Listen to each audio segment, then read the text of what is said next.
ఆయన జన్మని ఎలా ఎంచుకున్నాడు, ఎంపిక చేసుకున్నాడంటే ఎవడు ఊహించని దంపతులు పుట్టాడు. అయ్యా, ఎక్కడ పుట్టాడు, ఏ ఇంటిలో పుట్టాడంటే అసలు ఆయన ఏ ఇంటిలో పుట్టాలనుకోలేదు. అందుకే ఆయన పశువుల పాకను ఏం చేశాడంటే జన్మించాడు. హల్లెలూయా. ఎందుకు అంటే ఒకడి ఇంటిలో పుట్టితే వాడి ఇంటికి మాత్రమే పరిమితి అవుతాడని అనుకున్నాడు దేవుడు. కానీ ఆయన ఏం చేశాడంటే ఏ ఒక్క ఇంటిని ఎంపిక చేసుకుని ఆ ఇంటికి మాత్రమే మిగిలిపోకుండా, ఏ ఇంటికి చెందకుండా పశువుల పాకలో సృష్టిలో జన్మించి అందరి ఇంట్లో స్థానాన్ని సంపాదించుకోగలుగుతాడు. హల్లెలూయా. హల్లెలూయా. క్రిస్మస్ అంటే ఏంటి అంటే, క్రిస్మస్ అంటే ఇది చరిత్రలో జరిగిన దేవుని యొక్క మహా ప్రేమ కాదయ్యా. హల్లెలూయా. Christmas is God's grand love story. హల్లెలూయా. ఇది దేవుడు వ్యక్తపరిచిన తన ప్రేమ చరిత్ర, ప్రేమ కాదయ్యా. ఎవరైనా ప్రేమించాల్సి వస్తే వాడు ఎవరిని ప్రేమిస్తాడు? నువ్వే కనుక ఎవరైనా ప్రేమించాల్సి వస్తే నీకు నచ్చని, నీకు ఒప్పని, నీకు సరిపోని లక్షణాలు, బుద్ధులు, లేకపోతే మాటలు, లేకపోతే వ్యక్తిత్వం కలిగిన వాడిని ఎవడు ఏం చేయాలంటే ప్రేమించాలి, వాడికి వస్తుంది. కానీ ఈ దేవుడు ఏం చేశాడంటే అతని ప్రేమను ఎవరికి పంచాలని అనుకున్నాడంటే అతని ప్రేమను బీదలకు పంచాలి. హల్లెలూయా. ఎవడైతే రోగిగ్రస్తుగా శరీరం, చేతులు, ప్రాణం, ఆత్మకు మలినం అంటిన వాడిగా, ఈ పాపాత్ముడుగా ఉన్నవాడికి ఆయన స్వేచ్ఛనివ్వడానికి, విడుదల కలుగజేయడానికి, విమోచించడానికి ఏం చేశాడంటే ఆయన రోగిగ్రస్తుల కోసం ఏం చేశాడంటే ఈ లోకానికి జన్మించాడు. హల్లెలూయా. అందుకే ఆయన ఏమంటాడంటే ఇదిగో నేను బీదలకు సువర్తమానాన్ని ప్రకటించడానికి ఏం చేశానంటే వచ్చి ఉన్నాను. వ్యాధిగ్రస్తుడికే కానీ, రోగికే కానీ, రోగం లేని వాడికి వైద్యుడు అవసరం లేదండి. హల్లెలూయా. మళ్ళీ ఇంకా ఎందుకు వచ్చాను అని అడిగితే ఆయన ఏమన్నాడంటే నేను చెరలో ఉన్న వాడిని విడిపించడానికి ఏం చేశాను. హల్లెలూయా. ఎటువంటి చెర ఇది? ఇది పాపం చేత ఈ లోకంలో కొట్టుమిట్టాడి ఈ పాపంలో నుండి దాటలేని ఇటువంటి చెర నుండి విడుదల చేసి దాటించడానికి ఏం చేశాడంటే వచ్చి. హల్లెలూయా. యేసుక్రీస్తు జన్మ చాలా ప్రత్యేకమైనది. యేసుక్రీస్తు జన్మ ఏం చేసిందంటే అది అందరికీ అర్థాన్ని తీసుకుని వచ్చింది. హల్లెలూయా. ఆయన ఏం చేశాడంటే ఆయన ఏదో ఆకస్మికంగా పుట్టలేదు, కానీ ఆయన కీర్తనకారుడు 74వ కీర్తనలో 12వ వచనం చదవండి. ఏమంటాడు ఇక్కడ? 74. పురాతన కాలము మొదలుకొని దేవుడు నా రాజై ఉన్నాడు, దేశంలో మహారక్షణ కలుగజేయవాడు ఆయనే. హల్లెలూయా. పురాతన కాలం నుండి దేవుడు నా రాజై ఉన్నాడు, దేశంలో రక్షణ కలుగజేయవాడు ఆయనే అని ఏం చేస్తున్నట్టు కీర్తనకారుడు చెప్తాడు. ఆయన ఎప్పటి నుంచి ఉన్నాడు? ఆయన 2000 సంవత్సరాలకి ముందు డిసెంబర్ 25 నుంచి లేడు. ఆయన ఎప్పటి నుంచి ఉన్నాడు అంటే పురాతన కాలపు నుంచి ఆయన రాజుగా ఉన్నాడు. ఆయన ఎప్పుడైతే ఉనికి కలిగి ఉన్నాడో అప్పటి నుంచి ఆయన ఉన్నవాడుగా ఉన్నాడు. ఆయన అంతటా స్వయం భౌడుగా, ఆయనకి ఆది లేనివాడిగా, ఆరంభం లేనివాడిగా, ఆయన అన్నిటికీ ఆరంభంగా ఎప్పటి నుంచో ఏం చేస్తాడంటే జీవించి ఉన్నాడు.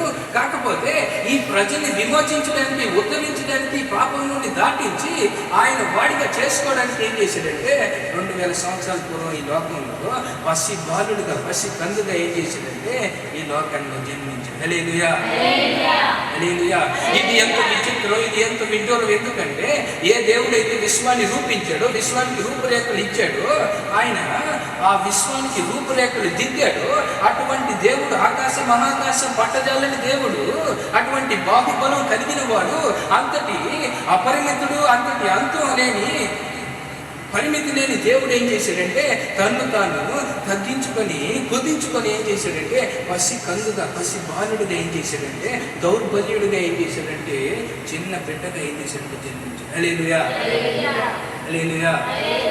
ఆయన పుట్టినప్పుడు ఆయన ఎవరికి చేరాలనుకున్నాడంటే ఎవడైతే అవస్థలో ఉన్నాడో, ఎవడైతే విసర్జించబడ్డాడో, ఎవడైతే రోగిగా ఉన్నాడో, ఎవడైతే సమాజం వెలుపల ఉన్నాడో వాడిని ఆయన వాడిగా చేసుకోవడానికి ఏం చేశాడంటే ఆయన లోపల. హల్లెలూయా. మనం అందరూ ఆయన వాళ్ళైతే మనం అందరూ ఆయన వాళ్ళే. హల్లెలూయా. నాకు ఫలానది లేదు, నాకు ఫలానది లేదు, నేను అసలు లెక్కలోనే లేను అని అనుకుంటే ఆయన వర్తమానంలో ఏమంటే సెలవిస్తూ ఉన్నాడంటే ఇదిగో నేను నీకు ఉన్నాను, నేను నీకు ఇమ్మానుయేలుగా తోడుగా ఉన్నాను. నువ్వు కనుక నా వాడైతే, మనందరూ కనుక ఆయన వాడమైతే మనమంతా ఆయన వాళ్ళే. హల్లెలూయా. హల్లెలూయా. ఇది గొప్ప శుభవర్తమానం అయినది.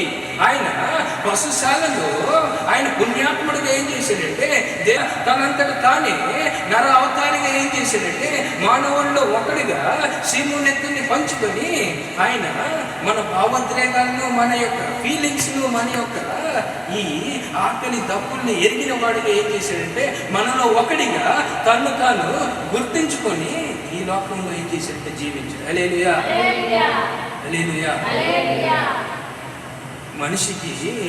మనిషి భాషలో ఏం చేసిందంటే ఇదిగో సమయం సమీపించి ఉంది, దేవుని రాజ్యం చేతి అంత దూరంలోనే ఉంది, అది అంతిపుచ్చుకునేంత దూరంలోనే ఉంది, మారు మనసు పొందండి, బాప్తిసం పొందండి అని ఏం చేశాడంటే చెప్పాడు. హల్లెలూయా.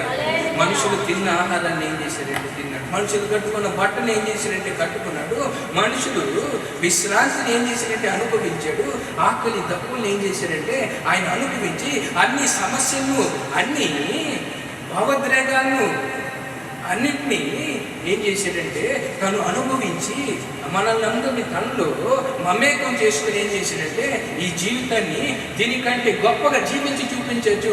దేవుడు ఉద్దేశించిన రీతిలో దేవుడి శక్తి చేత, దేవుడి సహాయం చేత, ఆయన విశ్వాసం చేత జీవిస్తే ఈ యేసు క్రీస్తులా జీవించవచ్చు అని ఏం చేశాడంటే జీవించి చూపించాడు. హల్లెలూయా, హల్లెలూయా.